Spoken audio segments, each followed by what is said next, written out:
to them. Children of the night, what music they make. Think of it, the brain of a dead man, waiting to live again in a body I made with my own hands. With my own hands. Now I know his horrible plan. He's going to kill her and make her a living mummy like himself.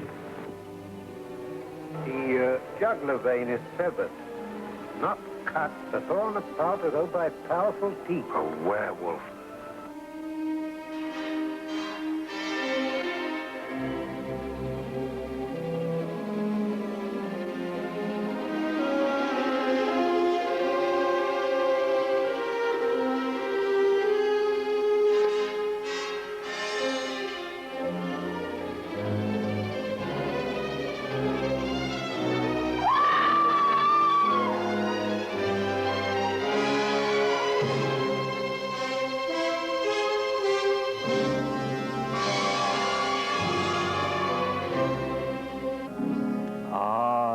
In 1928, how I could have used a magazine like mine. But it would be 30 years before Famous Monsters of Filmland was born. At that time, Bela Lugosi was dead. It had been 3 decades since Lon Chaney had been seen upon the screen. And I feared that that young generation of boys and girls would have forgotten them altogether. So I determined that Bela Lugosi should live eternal, that Lon Chaney should never die. And for 190 issues, I brought Halloween to the kids of the country every month for nearly 25 terror-filled years.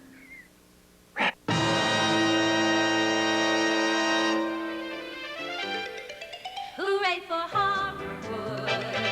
It's spooky, scary, hairy Hollywood. Boris Lon and Mr. Lorre, scary even for either way, all good monsters should. So dig the mummy, 'cause he's no dummy, and when the moon is full, the wolf can guess it could. Hooray for Hollywood, for Rado, Nicto, and the world sees good. So if you think you'd like to meet the creature, he's in a feature like Christ whose Pope is so good.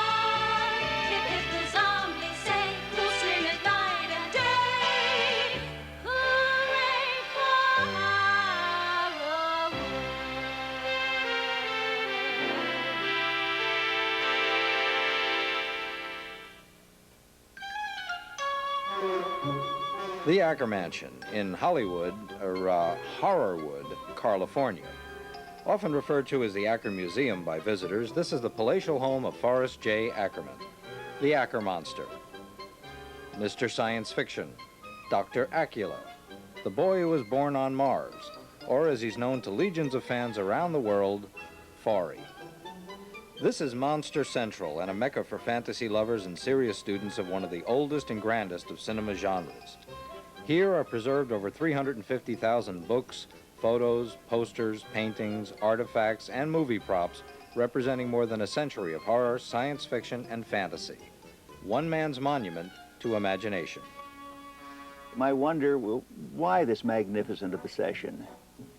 Because in the mundane world, perhaps I might live 100 years, but in the world of imagination, I've been to Transylvania and met Dracula. I've watched Dr. Frankenstein create his monster. I've roamed around the universe, been to the center of the earth. All of these things add up to perhaps 1,000 years of living crammed into 100. But it's as creator and editor of Famous Monsters of Filmland magazine that he's best known and loved. Through the pages of Famous Monsters, Forry presented a world of fantasy, a world he appreciated as a genuine literary and cinematic art form.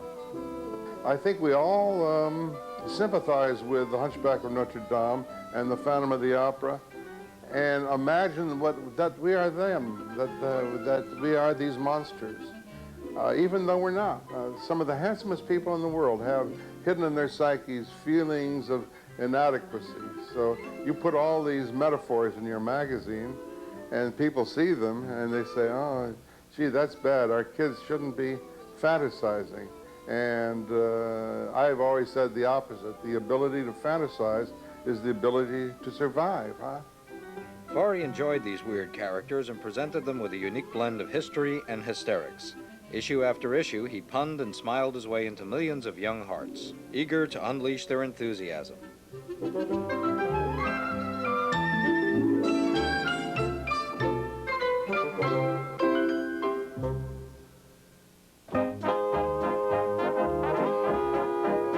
I picked the right pair of maternal grandparents. They took me to as many as 7 films in a single day. When I was about 5.5 years old, back in 1922, they showed me my first imaginative movie. It was called One Glorious Day. And I guess it was pictures like that, like The Hunchback of Notre Dame, The Phantom of the Opera, Thief of Baghdad, that prepared me for one glorious day in October 1926, when this issue of Amazing Stories jumped off the newsstand, grabbed hold of me, said, "Take me home, little boy, you will love me." Science fiction magazines were as rare as pterodactyls' teeth in those days, so I clung to them, and my mother was quite concerned. She counted them one day and said, "Son, you have 27 of these now. Can you imagine by the time you're a grown man, you might have 100.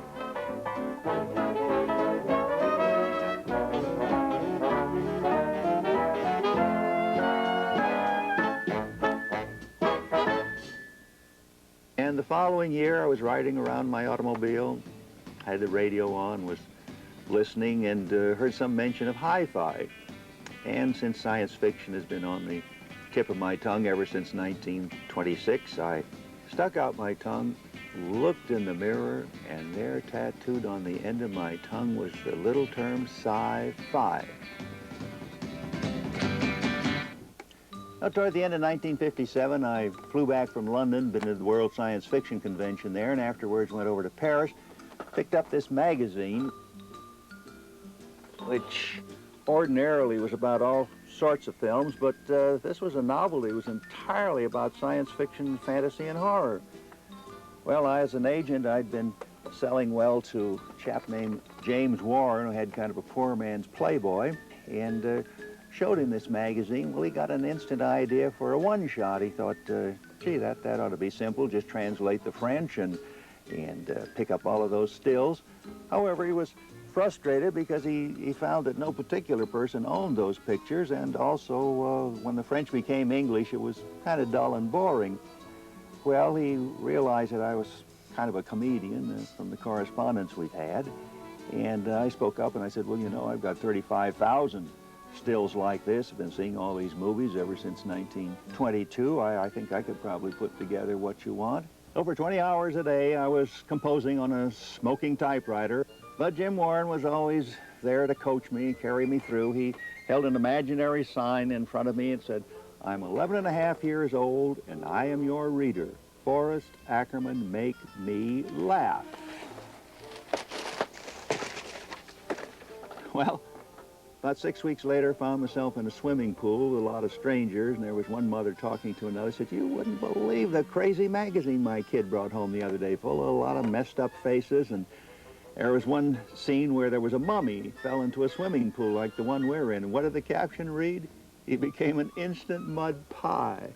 Originally, we're a little concerned about whether the magazine was going to succeed or not, because it came out at an unfortunate time in New York. There was a big storm going on, and snow was piled up 3 feet around the kiosks, and we wondered if anybody would come out to buy Playboy or Life or Look, let alone Famous Monsters.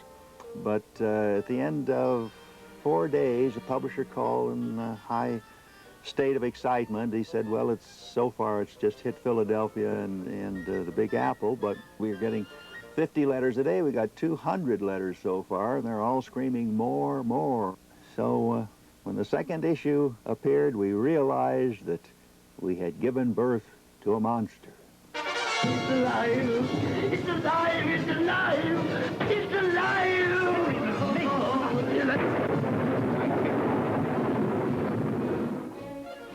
Famous Monsters was unique, with fabulous film stills, rare behind-the-scenes photos, and insightful articles about the movies and the stars.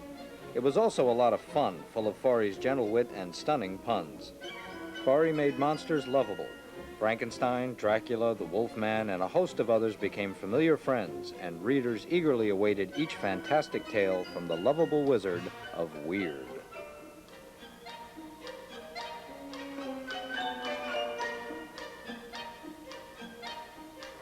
Here's blood in your eye. I am Dracula.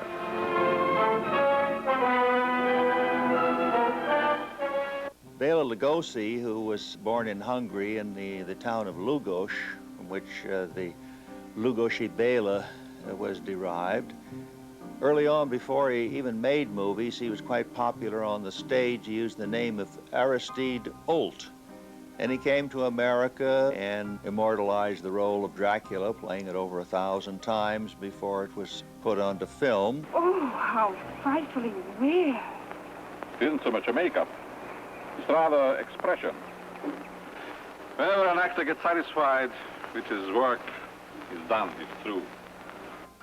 A little-known fact that I think accounts for some of the strange intonations that he had. You know, we remember... Listen to them, children of the night. What music they make.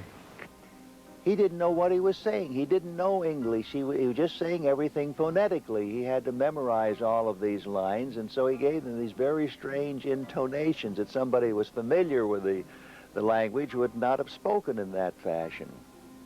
After he made such a big success in Dracula, they began to team him with the hot new horror star on the lot, Boris Karloff. You're poisoned. Poisoned? And everyone I touch is poisoned. They die. Your father was Frankenstein.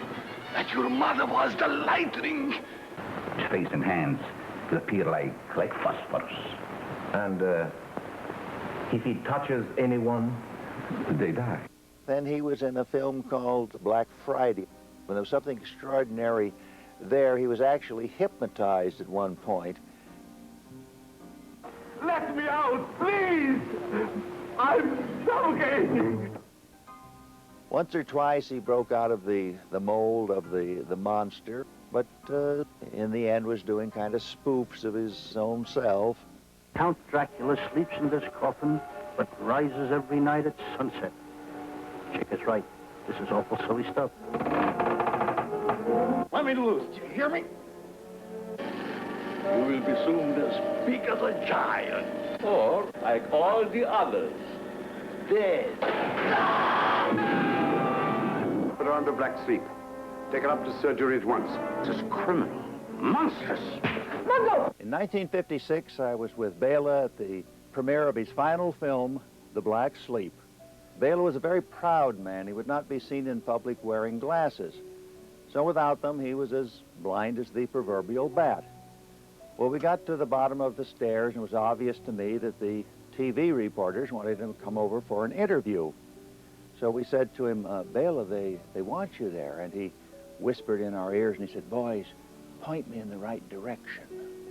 Now there was a miracle to behold. Bela had but recently been released from the hospital, where he had been cured of his drug addiction. Now the world wanted him one more time, and it seemed like this poor, desiccated man with his withered limbs began to rise, to fill out, to become the tall, proud figure of yesteryear, Count Dracula.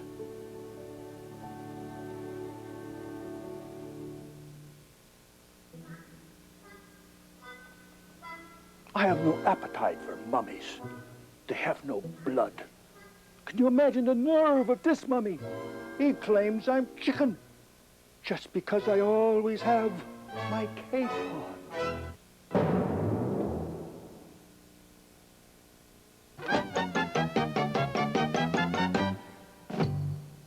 This magazine has influenced a lot of people. I think I was probably about 12 the first time I read it, and I was just like fascinated by it because it's like the only thing you could get. When this dead hand moves, the monster created by a man they called Mad is turned loose to strike terror into the hearts of men.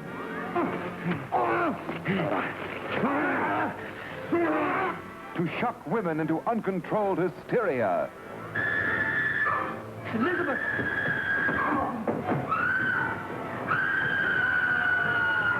To prey upon the innocence of children. This is the story you've heard about, talked about. The spine-tingling, blood-chilling story that stunned your emotions. Frankenstein. Frankenstein was a Christmas present to the nation in 1931. Boris Karloff had just been a truck driver, although he'd been on the screen in minor parts for some years past, even into the silent era. But he was discovered by James Whale at a time that a number of other actors had been considered for the part. Of course, Bela Lugosi never tired of telling how he turned the role down because he had this wonderful Hungarian accented speaking voice, and when he discovered that he wasn't going to say anything, he wanted nothing to do with the part. Like Lon Chaney before him, he had to suffer considerably for the role of the monstrosity.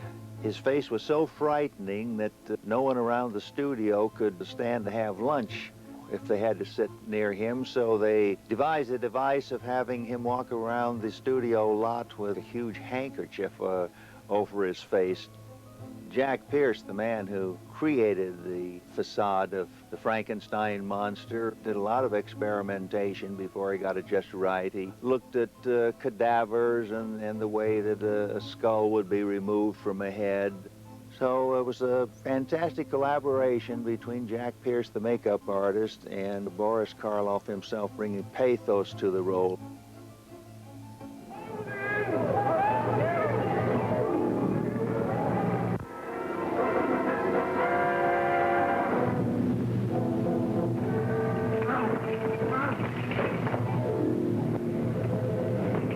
He wanted a bride so badly that in the sequel he forced his creator to make one for him.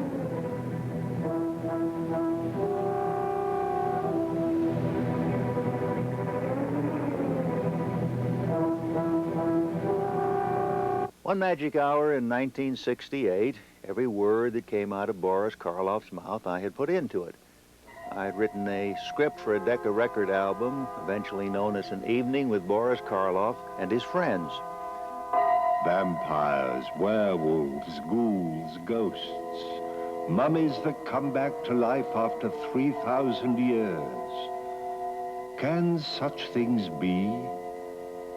Well, I've spent a lifetime doing my best to persuade you, at least for an hour or two in a darkened theater, that there are things that go bump in the night and raise a lump in your throat, a hard knot of terror. 2 people are missing, and I want to know why they haven't come back. Mr. Rowe, I imagine, would have us suspect foul play. I leave my secret with you. It is all there. More power than man has ever possessed. Power to heal, power to destroy. The whole of the city is at the mercy of a gang of criminals, led by a man who calls himself the Kid. And I'm the only one who can find him for you. You will not remember what I show you now, and yet I shall awaken memories of love and crime and death.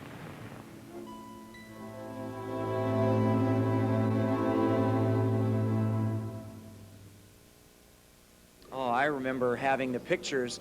I was a surfer and I liked famous monsters, and I had my wall in my bedroom was surfing photographs and then my favorite, fold-outs from famous monsters.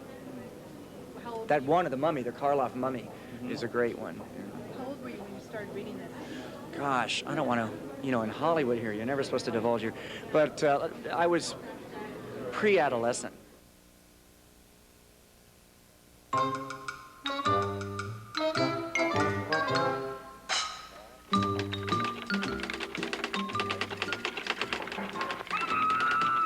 Oh, great. Sounds like the mail must be coming in. Oh, thank you, thing. Yeah, this takes me back to the good old days. Used to get about, well, one thing after another. Jeez, used to get about 500 of these a month. I was so impressed with the fang mail I was getting. It was not only the quantity, but the quality of it. And realizing that, in effect, I was being kind of a teacher. There were little boys and girls all across the country who were beginning to draw pictures and write little scripts and be poets and so on. Many of them that would never even look at a comic book were beginning to read. Little boys have grown up and turned out to be John Landis and George Lucas and Steven Spielberg. Stephen King sent me his first story when he was 14.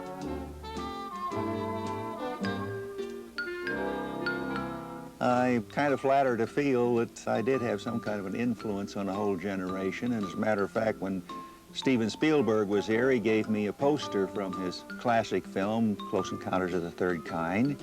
And on it he inscribed, "For Ackerman, thanks for raising our generation of fantasy lovers right."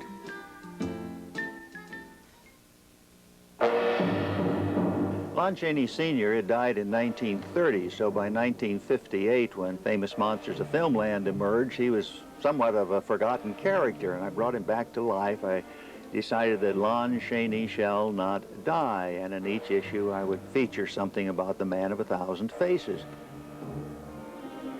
Lon Chaney said that between films there was no Lon Chaney. A montage of a score of faces out of the 1,000 that Lon Chaney created. Quasimodo, Hunchback of Notre Dame, the Ghoul of London After Midnight, Dr. Ziska in The Monster, the Ape Man of Blind Bargain as the Chinese Mandarin in Mr. Wu, He Who Gets Slapped in the role of a grandmother in The Unholy Three. What Robert Bloch characterized as the naked face of horror, Eric, the Phantom of the Opera. Mary Philbin, who was the bravest girl that the silent era had ever known when she took the mask off Lon Chaney. 2 capes for the price of 1. This was first worn by Lon Chaney when he played the role of Eric, the Phantom of the Opera. Later on, it was inhabited by Claude Rains, the Invisible Man, who was also seen as the Phantom of the Opera. The top hat from the lost film, London After Midnight. The actual teeth worn by Lon Chaney in London After Midnight.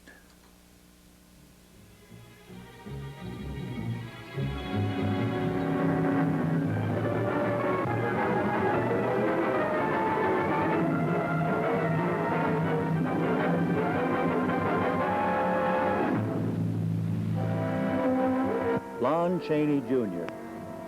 Actually, he never wanted to follow in his father's footsteps and be known as Junior. Originally, he used his name of Crichton Chaney, and he played some romantic roles. But inevitably, the studio felt that there must be another man of 1,000 faces, and Chaney Jr. became known as the Wolfman, the unfortunate Larry the Lycanthrope, Talbot. Whoever is bitten by a werewolf and lives becomes a werewolf himself. Oh, don't hand me that. You're just wasting your time. The wolf bit you, didn't he? Yeah, he did. He was inevitably typecast as the Wolfman, although he appeared in numerous other films of a fantastic horror nature.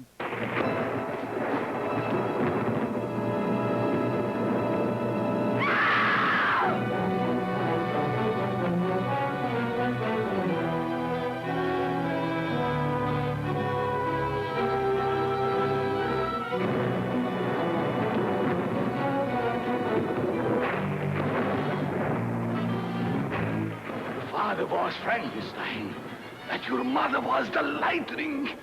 The most dreaded creation of man, the monster of Frankenstein, stalks again. Here is drama completely strange, full of weird suspense. With this great cast, Sir Cedric Hardwicke, Lionel Atwill, Ralph Bellamy, Bela Lugosi, Evelyn Ankers, Lon Chaney, in the gripping tale of a monster the tomb cannot engulf, chains cannot hold. You're going to give him life? Yes. Not for the purposes that you think, Igor. I'm giving him another brain. Is that your Charlesman? Yes, yes. sometimes as a small cloud of swirling vapor. In this way, it can move unseen among its enemies. Son of Dracula. I don't believe he was really happy in those roles. I was in his home at one time, and he was telling me how after being wrapped up in the mummy gauze for something like 16 hours, when they took it off, that the blood actually spurted out of his forehead, and how tough it was for him to pick up Evelyn Anchors and carry her upstairs and into swamps and so on. I think probably he was happiest with his Academy Award performance of Lenny in Of Mice and Men. But the fantasy field will long revere him as the lycanthrope Larry Talbot, the Wolf Man, created by Kurt Siodmak. There's a curse upon me. I change into a wolf. When the full moon rises, I turn into a werewolf. I know you'll think I'm crazy, but in a half an hour the moon will rise and I'll turn into a wolf. You and 20 million other guys. The pictures scared me so much that I would fold the corners on certain pages that had really disgusting monsters on them. Or either that or I'd memorize the page numbers so that when I was looking at the magazine again, I'd skip those pages because I wouldn't want to see whatever ghoul or creature that would give me nightmares, and I'd skip those pages. I'm Vincent Price, and you're invited to my party in the house on Haunted Hill, where so far the ghosts have murdered only 7 people. So won't you come and make it 8? Vincent Price. He projects what he really is, a Renaissance man. He was born to portray the characters of Edgar Allan Poe. One thing I've always appreciated about him, you know, some of the actors that we associate with horror films, they denigrate it. Oh, you know, no. They did very little of that sort of thing. I can think about 3 of them offhand who will probably be remembered only for their horror roles, and yet they claim that they very little that they ever had to do with the field, but not Vincent Price. Like Boris Karloff, he's always been proud and pleased that to a great extent he was typecast as a terrorist. I'm going to torture you, Isabel. I'm going to make you suffer for your faithlessness to me. You harlot! This was my father's world, Mr. Barnett. The shrieking of mutilated victims became the music of his life. The blood of 1,000 men and women was spilled within these walls. Limbs twisted and broken, flesh burned black. Do you know where you are, Bartholomew? You are about to enter hell. 9 killed you. 9 shall die. Your wife, no, Fibes. But you I will kill. But you can't, Doctor. I am already dead. You ready, dear? No. Are you ready, dear? Yes, damn you. The ghosts are waiting, so won't you join me in the house on Haunted Hill? Hurry, or you'll be late for your own funeral. Vincent Price, a man they say I so much resemble that sometimes when they can't afford him for a picture, they settle for me for half price.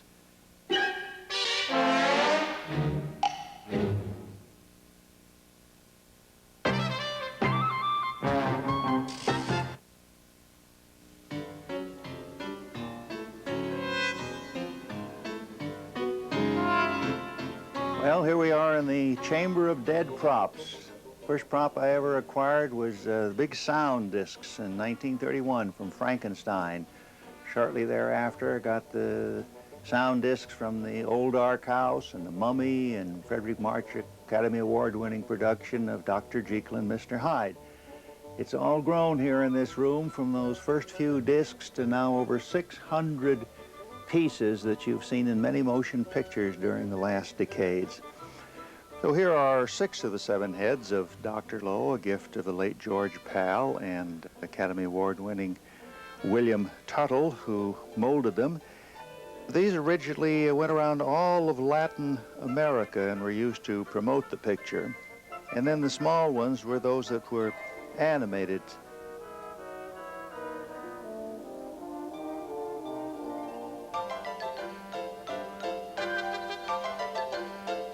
Here we have the Star Child from the sequel to 2001. He appeared in 2010. Dick Smith created this head in 1958 for the picture of Dorian Gray, a version of it that appeared in the TV series Way Out. I was in favor of having it on the cover of Famous Monsters at the time, but Jim Warren felt that it was entirely too horrible. Of course, by today's standards, instead of being R-rated, it'd probably be a PG or G. I am the chief robot of the Phantom Empire, the scientific city of Neurania, 10,000 feet beneath the surface of the Earth. And before I die of asphyxiation, I will reveal it is actually the Ackermonster. This was a gift to me from Kenneth Anger of Hollywood Babylon fame. It's actually just made of cardboard with silver spray, since it was meant for cereal in the afternoons of Saturdays for just kids. I guess they weren't too particular about the creation of it. It seemed to serve its purpose. I know it kind of thrilled me when I was back in 1936.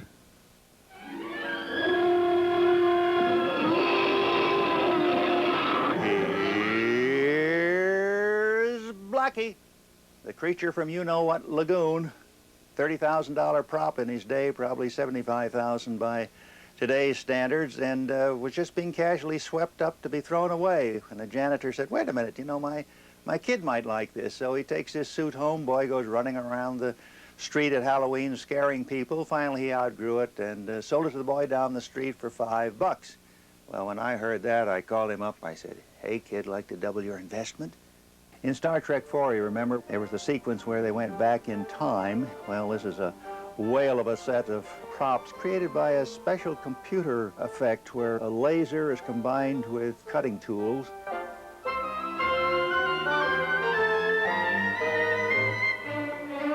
Well, people had a fit when they saw this Zanti Misfit, which was from a Sci-Ants section of the popular TV series Outer Limits.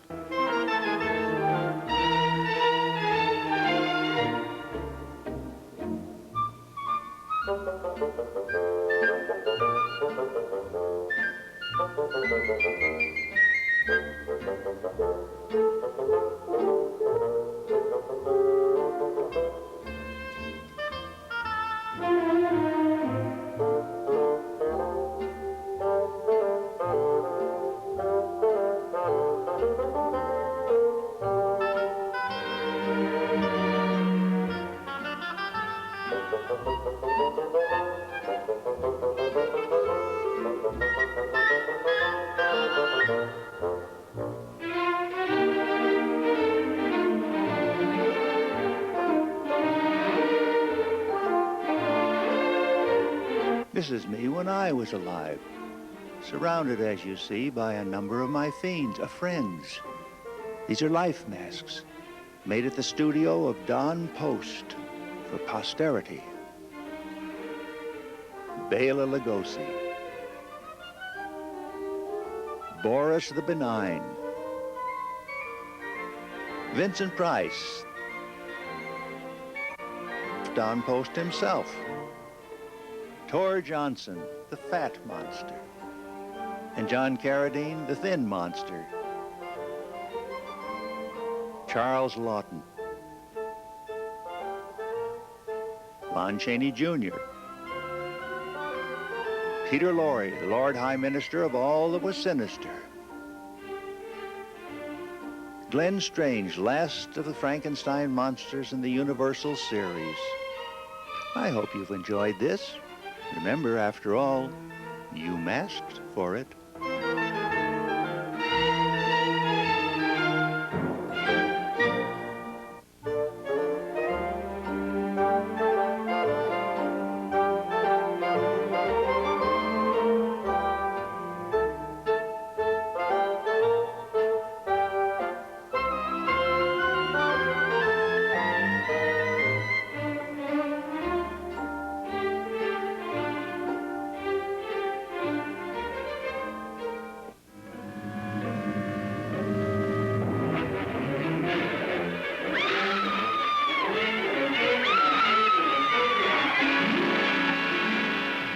This is the pteranodon that was trying to fly away with Fay Ray when she was up on the ledge and King Kong's curiosity overcame him. He was trying to divest her of her outer garments. See the way these things work? You just move it a fraction at a time. It's got a metallic skeleton inside with this waxy overlay. The brother of the late Rod Serling of Twilight Zone owned it. I contacted him in Washington, D.C. He was willing to let go of it. It arrived in the mail in a shoebox and was protected by some Excelsior, so I cried Excelsior to think I was the only kid in the world who had this treasure. Well, naturally, I had to share it with someone, so I hopped in the car, drove over to the nearest friend who would appreciate what I had acquired. Unfortunately, his wife came to the door, and she didn't know anything about pteranodons or models or King Kong or anything of that sort. She went screaming to her husband, said, "I think Mr. Ackerman is here with a dead crow."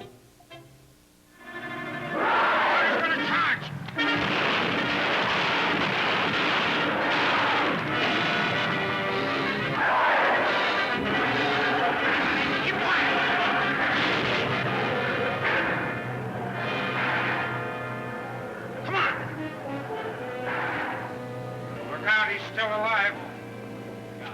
Shoot!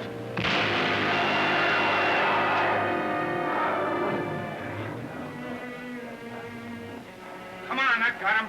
This is the Stegosaurus in King Kong that was built by Marcel Delgado. He personally carved each of those spines on the back. They're made out of wood. You probably particularly remember the sequence because at the end, when you think it's dead, its tail begins to twitch. If they hadn't added the twitch, they probably could have saved a week of animation. Just for those few seconds on the screen, it took a lot of patient work on the part of Willis O'Brien. This is the brontosaurus that rears up in the lagoon, knocks over the raft with Denham and his men on it, dives in, grabs a guy, bites him in half, and chases a man up the tree. In the mid-20s, in the Sir Arthur Conan Doyle adaptation of The Lost World, Willis O'Brien and Marcel Delgado really had a monumental collaboration. Delgado built 49 dinosaurs, and Willis O'Brien had the monumental job of animating all of them. They didn't have the techniques that they have today. Much of this was, oh, just by gosh and by guess.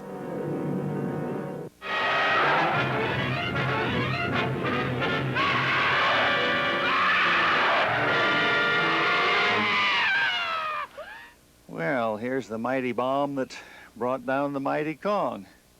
Of course, all you had to do was just pull the pin on it and... Oh my God!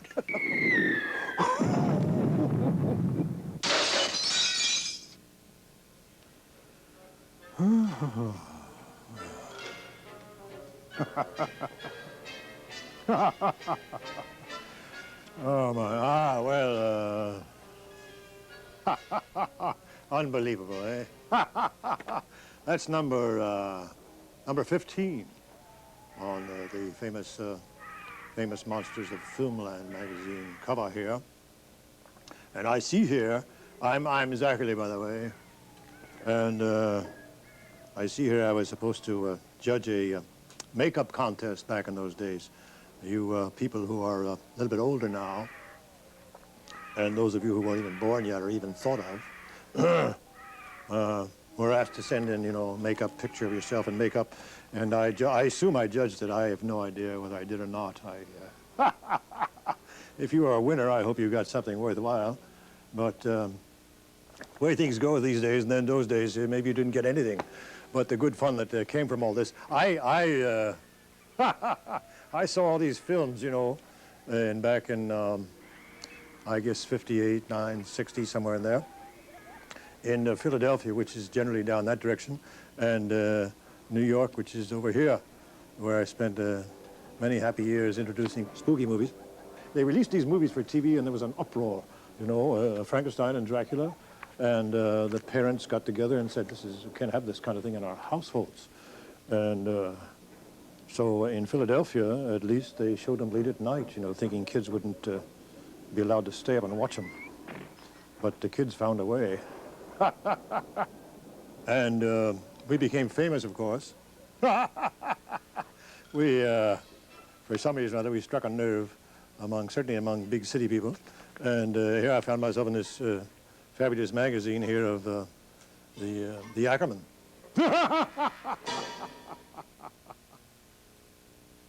Ultima Futura Automaton, the Metropolis Robotrix.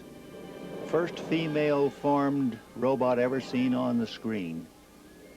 The original probably blown to bits in the Blitz of Berlin, but over a period of 1.5 years and 600 hours, 2 talented young Hollywood men, one the winner of an Academy Award for special effects, Robert Short, the other a filmmaker of fantasy in his own right, Bill Malone, went to work, spent 600 hours recreating her.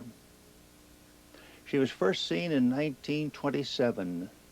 In January 10th in Berlin, the theater audiences had their eyeballs blasted when they saw Metropolis, a story of 100 years in the future, in a city populated by 60 million people, most of whom lead a miserable mole-like existence down below with steam and machinery and electricity flying about, while topside in luxury is Jo Fredersen, the master of Metropolis, and his young son, who eventually meets up with one of the top worker girls who is busy trying to keep the workers under control. They're about ready to revolt. They're so sick and tired of the whole situation. There's the unforgettable sequence in the film when Rotbang, the mad scientist, takes the metallic form and creates a simulacrum of life, of flesh and blood on it.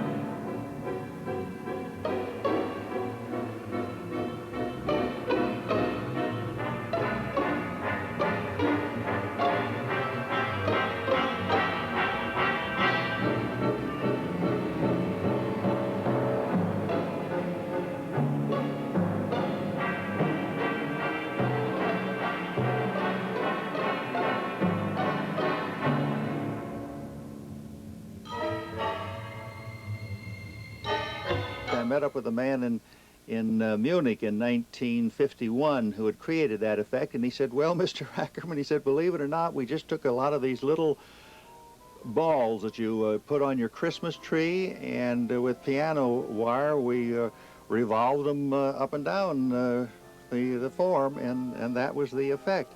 But it, say, is most effective on the screen. Originally, she was inhabited by the body of a 16-year-old girl, her first part in a picture, named Brigitte Helm. The young star of the picture, Gustav Fröhlich, who became kind of the fair-haired boy of the German cinema, met up with me in a hotel in Berlin. We had several interesting conversations. He and his broken English was kind of amusing. Each time he would leave me, he'd walk away and he'd say, hello. Fritz Lang photographed 49 times as much footage as ever reached the screen. Today, he or an editor would take the very best of each shot, and that would be it for the world. But oddly enough, in his time, the very best scenes were saved just for Berlin, then we'll say the second best for Germany, the third for France, the fourth for England, and so on. It arrived in America in negative form in 17 reels. And a madman cut it down. He took 8 reels out of it and left us just 9.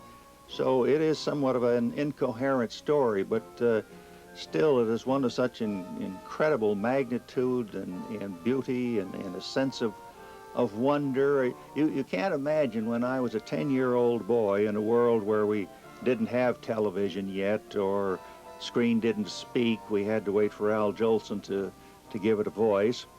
But to see a picture like that, to be catapulted 100 years into the future and see the automobiles of tomorrow and the television and the magnificent machinery and so on, it made an indelible impression on my mind, so much so that I see it at every opportunity. So far, I've seen it 78 times, and expect before my life story is through that I will have hit a record of 100.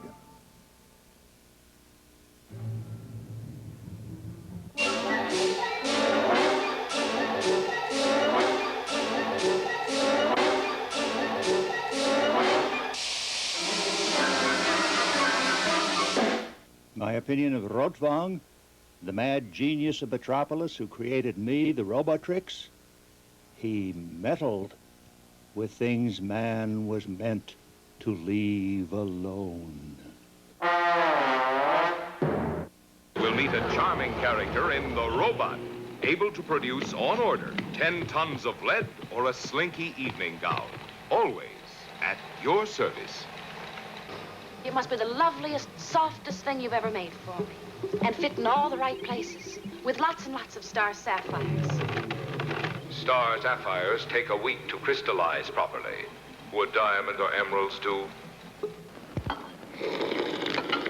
Gentlemen don't make noises with their soup, Timmy. Meet Timmy, his mom, and his dad, his friend, Robbie the robot, and the supercomputer. Together, they devise a method to make Timmy invisible. Oh, boy! I suggest you put the flask of reagent in your pocket. Take a spoonful twice daily, or whenever you start to reappear. Well, Robbie the Robot, I know you began your lengthy career in Forbidden Planet, followed up with The Invisible Boy, then we're seen in an episode of Columbo, and as a matter of fact, you may remember you and I cameoed in Hollywood Boulevard. But I frankly must confess, beyond that, I'm kind of lost. Fortunately, we're right here in the home of your roommate, Bill Malone. Can we have Bill here? You fill us in on the good stuff.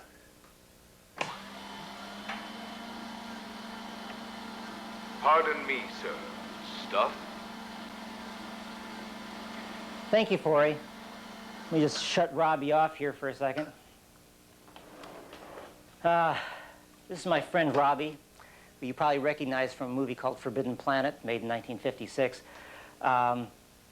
Robbie was designed for Forbidden Planet, and he was built at a place in the prop shop at MGM, in a place called the Leather Shop, which is where they made all the tooling and forms for him. One of the biggest problems in building Robbie really was keeping the weight down and so forth, and they came up with some very high-tech answer to this. Originally, he was to be made out of wood, and what they did was they designed instead a body made out of vacuum-formed plastic. He's made out of a material called royalite, which is ABS. Royalite was a material used to make primarily luggage. He was made using a lot of forms that were made out of plaster and wood and various materials. And also to really give him a really high gloss and a very realistic look, they made a lot of the parts out of real metal. This is all metal here. These little things they call the sax valves are metal. A lot of the turnings and so forth are all metal pieces. I'll show you how some of this stuff works here. Robbie's actually powered by this unit over here, which is his main control box. This was set off to one side of the stage. Now, as you can tell, he makes quite a bit of noise, and this was a problem when they made Forbidden Planet. And you'll see in the movie that if you really watch carefully, the people's intention is slightly different. In fact, in the scene where Walter Pidgeon is sort of talking about Robbie and how this stuff works, he's talking kind of like I do. He says, "Down here, there's a small chemical analyzer," and so forth. He's yelling at the top of his lungs, although he's trying to look as cool as possible. We'll turn on some of this other stuff here and make even more racket.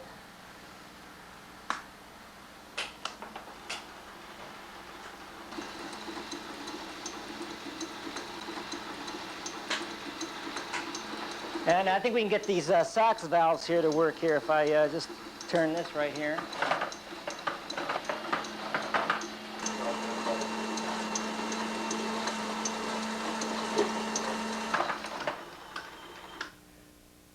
Robbie was actually designed for Frankie Carpenter, who was a prop builder on the show. And the Screen Actors Guild stepped in and said, no, Robbie would have to be played by an actor. So in order to satisfy the Screen Actors Guild, they hired Frankie Darro to play the part. And Frankie Darro did some of the picture, although Frankie Carpenter, the prop builder, did most of it. Frankie Darrow unfortunately had a slight problem with drinking, and in the first sequence where Robbie steps out of the car, Robbie went about 180 degrees there, and people quit running and to grab him, and just caught him just before he hit the ground. And so they pulled him out and put Frankie Carpenter in for the rest of it. These are a set of neon tubes, and they light up blue when he talks, and this was done with a special setup also off camera, which was very difficult. If you noticed in the film, it doesn't just blink on and off, but it has a sort of random pattern. The way they did that was there was a series of resistors on either side of the tubes, which were cut across the tubes. And what this would do is it would sort of happen in sort of a random way, so that when the voice came on, it gave it a sort of talking look. Well, this is the inside of the main body here. As you can see, there's nothing any more high-tech than just some rubber bands which hold the arms in here. There's actually 12 wooden rings that become the arms and can bellows out, and they're sewn together with these pieces of vinyl here. This is the lever that they pull back, which opens up the front door, which is where he took in the booze when Cookie's asking him for some liquor there. And this is the clockwork mechanism here. It's run by 2 different motors here and here, which operates the 2 dials, or 3 dials actually, in the front. And if I turn the body around here, you can see the royalite material. Down here, this is where the neon tubes are that operate when his voice actuates. And right in here is where you can get some really nice shocks if you stick your hand there in the wrong spot. Anyway, these are the motors and the cams that operate the sacks, and that's the motor in there that operates the gyros. Well, Robbie weighs almost 110 pounds, and in order to support that weight, the operator actually had to carry the weight around. In other words, the legs do not support the robot. The actor inside actually carried the weight on his shoulder, which meant that the guy could only stay inside for maybe 20 minutes at a time before they had to put him in a rack that they had, which was sort of metal shelving thing that he sort of backed into. Anyway, when he carried it around, this was the harness that he wore inside, and this is designed around what they used to call a flying harness, which is what they used in, like, the Wizard of Oz and so forth, to fly the flying monkeys. Well, well done, Bill. And as for you, Robbie, I guess we'll soon be seeing you on Kralavision. A genuine privilege, Commander. The 7th Voyage of Sinbad. She was once a beautiful princess. The sadistic magician shrinks her to the size of a tiny doll. And now, Sinbad must do the impossible to save her. He must destroy a legion of hell-spawned monsters on the death-shrouded island of Colossa. See the flashing death of the living skeleton. See the attack of the giant 2-headed bird. See the dance of the Cobra Woman and feel her deadly slithering embrace. See the spectacular battle between the one-eyed Cyclops and the fire-breathing dragon.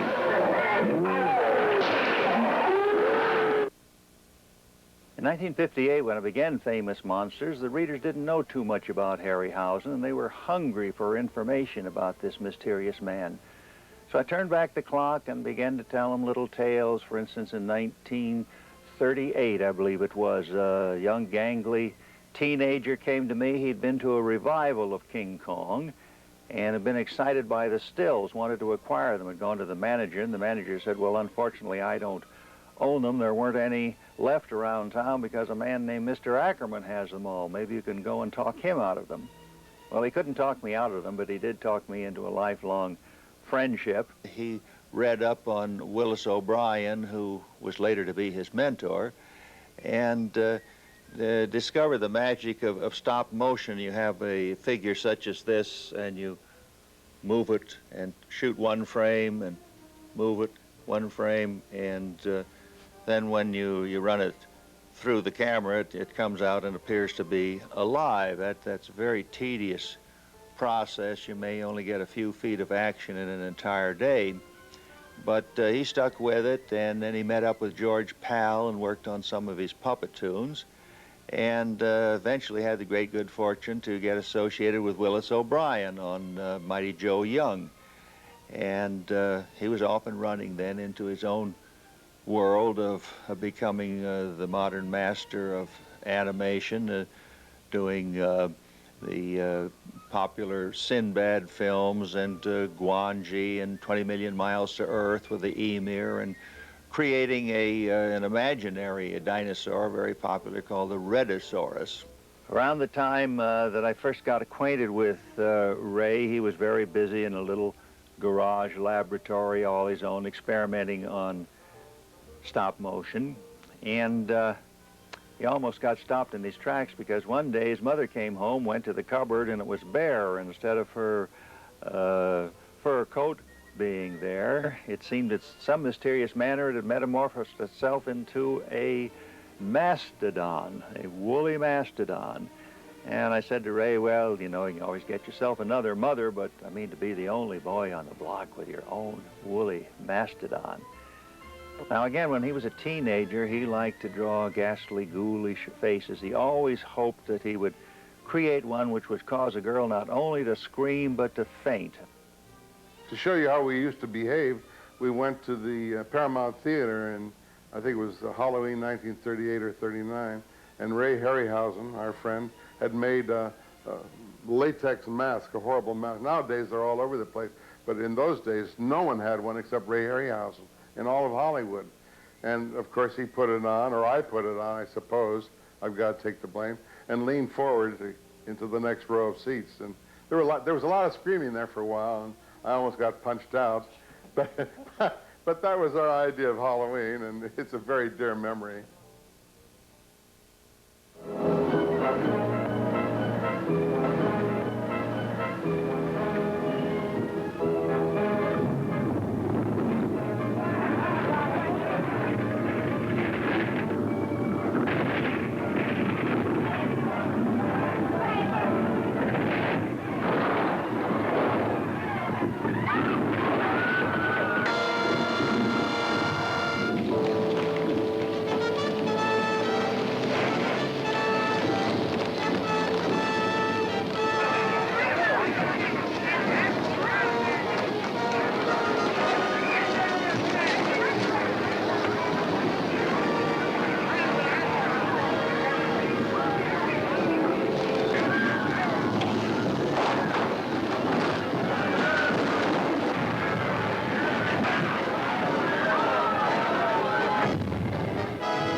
When I was a kid and watching movies on television all the time, no one I knew liked monster movies. I mean, I like movies of all kinds, but particularly monster films and horror films and thrillers. And I found Famous Monsters of Filmland in a liquor store. I used to sweep their parking lot, and the owner of the store would give me the Famous Monsters to do that. And I thought, this is great. This is a 35-cent magazine, and I'm getting it for just sweeping his lot. But I knew no one else. I had no friends who liked horror films or even understood it. And here was a magazine devoted to it. And it was an amazing thrill. And I read them all. And I could never see the movies because they never came to my hometown theater. So I watched the movies in still life through Forrest magazine.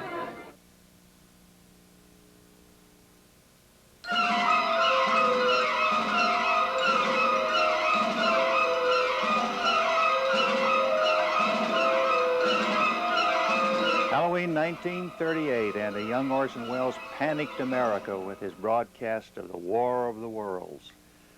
Unfortunately, I was working, they called the graveyard shift in those days, from 12 at night till 8 in the morning. I was utterly oblivious of it all. I went home, went to bed about 9 o'clock in the morning. 11 o'clock, got a phone call from New York, says, please rush all newspaper accounts of the invasion from Mars. Well, I was half asleep, kind of groggy, and I say I'd missed it all. Good grief, what's it? What did I sleep through? You mean the Martians have landed at last? So, half dressed, I don't think I even had shoes on. I went running around to the boulevard, and when I was already half a block away, I could see these headlines, Mars invades, thousands panic, and so on. And I think, like so many other people, I was halfway fooled for a short period of time. Well, some years later, when George Pal adapted the H.G. Wells novel, and incidentally, Pal told me at one point that he rather regretted he hadn't left Well Enough alone and had just done it as a period piece, but I thought it came off very well in modern times. I was invited to Paramount Studios to see the preview of it, and afterwards I sent George a telegram. I said, I'm blue in the face, and I forgot to breathe for 78 minutes while I was watching the preview. Of all of the science fiction works that have been translated to the screen, I think that Pal did one of the most exemplary jobs with the War of the Worlds. I think H.G. Wells has been pleased with it. The Martian death ray machine from War of the Worlds. Amazing, isn't it, what a little papier-mâché could do, appear so menacing and destroy the City Hall in Los Angeles? But that's it, that's the relic. I spent 5 hours combing Paramount at one time to find this.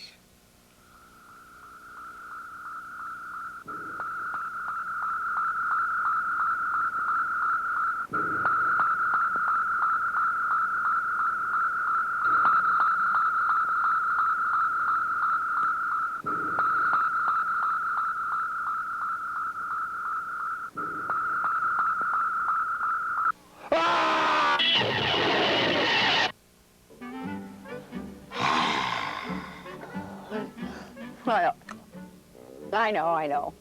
What's a nice girl like me doing a stunt like this? Well, one name, Forrest J. Ackerman. Forry, Uncle Forry, as we all know him, really started my horror career.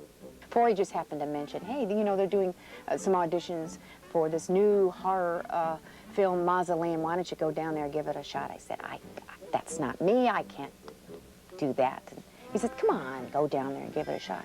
So I did, and that was the start of it. Now, Forry and I were inseparable from that point on. He's so gentle and kind. You wouldn't think that all these horrific, bloodthirsty vampire, ghouls, monster things around him, it's that gentle side. He sees all these things as gentle people, these monsters. He loves them. I mean, and that's I think, the reason you can do a horror thing. You have to really like it. You have to love this monster. You can't hate a monster and play it. And I think that's why Forry, he got caught up in this, and he loves it. These are his children. He's a little boy, and I love him.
1969, I got a call from Jim Warren. He said, Forrest, got to start a new comic. It's about a Maud witch. What would you call her? Well, off the tip of my tongue, I said, well, how about Miss Terry? Mystery. No cigar on that. And a few months later, I was flying down to Rio to a fantasy film convention.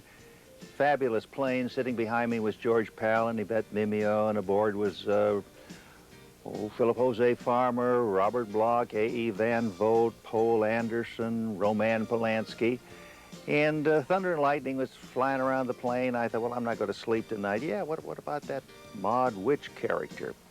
Well, Barbarella was very big on everybody's mind at the moment, and Vampirella just jumped into my mind as a corollary to it. And before I knew it, I was off and running in my mind. I thought, gee, she could live on a planet Draculon, have a twin sister called Draculina. The rivers and seas and everything would flow with blood there. And occasionally when the two suns got together, the blood would cake up and everybody would be in big trouble. So in my mind, I had the origin story that indeed that would happen. And she would be a shape changer, and she would see a strange ship from another world. A rocket would crash. She would fly out there to being a reporter to look it over. And to her amazement, she would find that just what they needed, the sustenance of blood that flowed everywhere on their planet, was now caked up, that this wonderful substance of life called blood was coming out of one of these human beings. It was lying there dead. And she found inside of the ship that there were quite a few more astronauts, all in suspended animation, and she cried, "Smorgasblood!"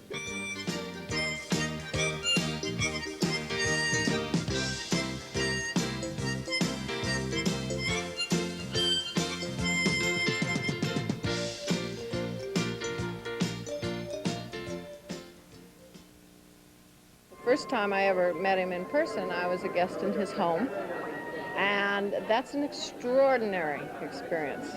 My two children, my two sons, and myself went, and his home is just, well, it's a reflection of Forrest and his life, but it is also the most marvelous myriad of magical, mystical things. It's superb. In the 1930s, it was possible for an enthusiastic youth like myself to write a letter to an artist or an editor or a publisher admiring a particular painting, and it was very possible that in a week or two in the mail it would arrive as a gift. By 1939, at the time of the first World Science Fiction Convention, paintings began to be auctioned. I think a high of $10 was paid for a Frank R. Paul cover at the first World Convention. As time marches on, we get to 1935, and this particularly fine pastel by Margaret Brundage from a cover of Weird Tales. An outstanding example of the artwork of Frank Rudolph Paul. He was the Austrian artist who dominated the field of science fiction for its first 10 years, from 1926 to 36. It was in 1926 that he first attracted me to the cover of Amazing Stories, but it wasn't until 1927 that I noticed the magazine for the second time. And in that month, it was this rendition of H.G. Wells' War of the Worlds that attracted me to the magazine, and ever after, I never let an issue go by.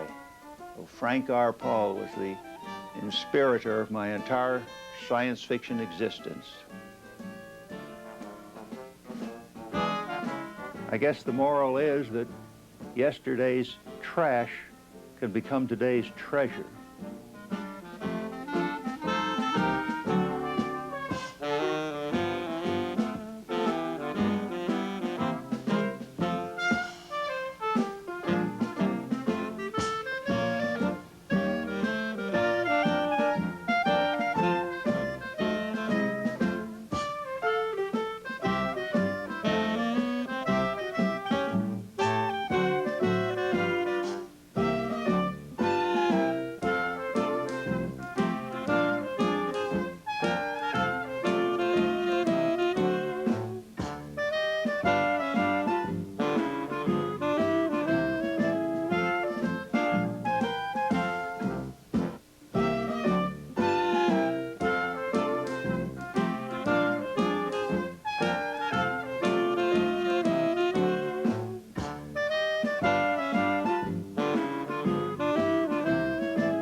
The blood is the life, Mr. Renfield. Well, thanks for joining me on this magical, mystical tour of a quarter of century of my Imagine Movie magazine and its monsters, both famous and infamous. And now a final tribute to some of those potent personalities who've sparked my pages and inspired so many of you. I learned a great deal from you at the university about the violet ray, the ultraviolet ray, which you said was the highest color in the spectrum. You were wrong. In this machinery, I have gone beyond that. I have discovered the great ray that first brought life into the world. I believe that man is not truly one, but truly two. I dreamt of those fellows last night, great, black, ugly, inhuman chaps come bombing and bombing. Oh no, 'twas beauty killed the beast. Have a potato. Even a man who is pure in heart and says his prayers by night may become a wolf when the wolfbane blooms and the moon is full and bright. Beast witches and pleasant screams.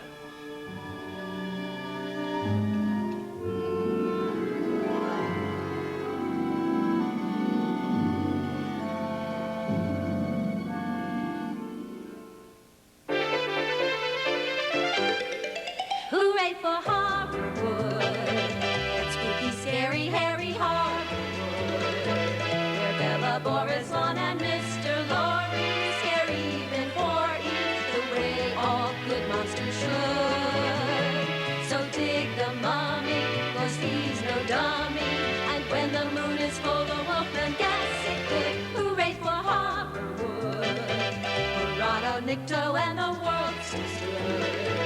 So if you think you'd like to meet the creature, he's in a feature like Christ, whose bow is so far.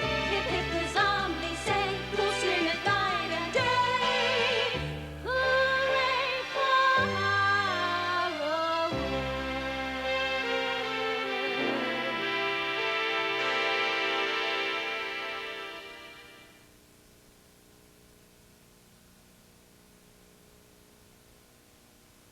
Do you know, there's something that's been on my mind. When I was a child, you know, I take pills and I turn into something else. You don't look besides old enough to have looking been a at- child. I was a child, my boy, and I was a child when all these Frankenstein and Dracula things came out in the 30s, early 30s. Yeah. And we had coming to my house. The folks were very Presbyterian. You know, wow. And there was a little booklet came to the house, you know, that said, this is good for children, this is not, some little rating system, you know. And I was not allowed to see these films. Now, I don't understand how, if that's true, and I didn't see them until maybe I was 40 years old, perhaps, you know, on TV, you know. I had to look at these things, and I thought, whoa, I missed all these when I was a kid. And what I can't understand is, you explained to me that you saw them from the age of 5. You saw them all. That's right. 7 or 8 Yes, movies a week yes. or something? No, a day. A day? Yeah, pick the right paramaternal grandparents. Then how is it that I did not see these things? Well, you didn't pick my grandparents. That And was you your did problem. see them. Yes. And yet I turned Yes. out like this, and you look perfectly normal. Well, sorry about that.